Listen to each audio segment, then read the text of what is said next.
بسم الله الرحمن الرحیم و ارسل علیهم طیرا ابابیل ترمیهم به حجارة من سجیل فجعلهم کعصف مأکول.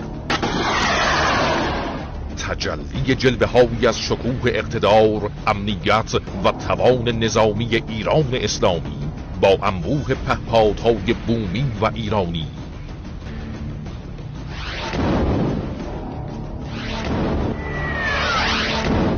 اجرای عملیات‌های شناسایی رزمی، مقابله با پهپادها و نمایش بخش‌هایی از دستاوردهای نوین در تمرین بزرگ رزم پهپادی ارتش جمهوری اسلامی ایران.